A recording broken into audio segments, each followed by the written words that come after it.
Speaker സ്ഥാനം നിലനിർത്താൻ BJP, Rajnath Singh, NDA സഖ്യകക്ഷികളും പ്രതിപക്ഷവുമായി ചർച്ച നടത്തും. പാർട്ടി നേതൃത്വം ചർച്ചയ്ക്ക് കേന്ദ്ര പ്രതിരോധ മന്ത്രിയെ ചുമതലപ്പെടുത്തി.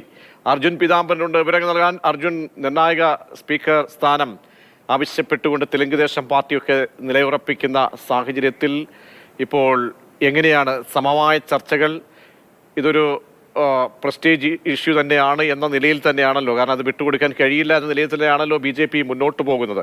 ഏതൊക്കെ രീതിയിലുള്ള ചർച്ചകൾക്കാണ് സാധ്യത ഘടകകക്ഷികളുമായി? തീർച്ചയായിട്ടും ഏറെക്കുറെ പ്രതീക്ഷിച്ചൊരു കാര്യം തന്നെയാണ്. കാരണം സ്പീക്കർ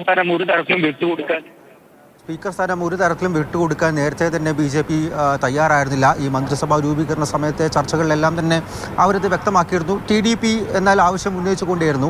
ഈ ഒരു സാഹചര്യം അല്ലെങ്കിൽ ഈ ഒരു സമയത്ത് കൂടിയാണ് ഇത്തരത്തിൽ സ്പീക്കർ സ്ഥാനം എന്തായാലും ബി.ജെ.പി തന്നെ നിലനിർത്തുമെന്ന തരത്തിൽ റിപ്പോർട്ടുകൾ വരുന്നത്. തീർച്ചയായിട്ടും ചർച്ച നടത്താൻ JDU ആയിട്ടും TDP ആയിട്ടും ഒപ്പം തന്നെ പ്രതിപക്ഷവുമായിട്ട് ഉൾപ്പെടെ ചർച്ച നടത്താൻ വേണ്ടിയിട്ട് ഇപ്പോൾ എന്തായാലും കേന്ദ്ര ആഭ്യന്തരമന്ത്രി രാജ്നാഥ് സിംഗിനെയാണ് ചുമതലപ്പെടുത്തിയിരിക്കുന്ന പാർട്ടി. പ്രത്യേകിച്ചും ഈ ഡെപ്യൂട്ടി സ്പീക്കർ സ്ഥാനമടക്കം കോൺഗ്രസും ആവശ്യം ഉന്നയിക്കുന്നുണ്ട്. അതിലേക്ക് കൊടിക്കുന്നിൽ സുരേഷ് അടക്കമുള്ള നേതാക്കളുടെ പേര് പരിഗണിക്കുന്ന ഒരു സാഹചര്യം കൂടിയുണ്ട്.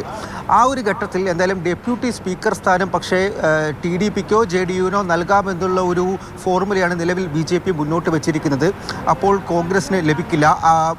കോൺഗ്രസിന് ലഭിക്കാതെ അല്ലെങ്കിൽ നൽകാതെ മുന്നോട്ട് കൊണ്ടുപോകാനായിട്ട് BJPക്കും തീരുമാനമെടുക്കാൻ സാധിക്കും, അല്ലെങ്കിൽ NDAക്കും അവിടെ തീരുമാനമെടുക്കാൻ സാധിക്കും.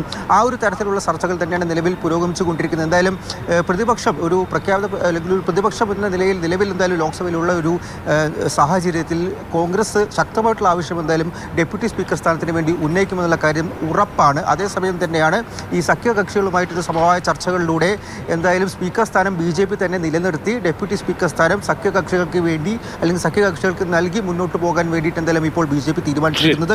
26-ാം തീയതിയാണ് സ്പീക്കർ തെരഞ്ഞെടുപ്പ്. എന്തായാലും BJP ആ ഒരു സ്പീക്കർ സ്ഥാനം നിലനിർത്തുമെന്നുള്ള കാര്യം ഏകദേശം അവർ ഉറപ്പാക്കി കഴിഞ്ഞിട്ടുണ്ട്.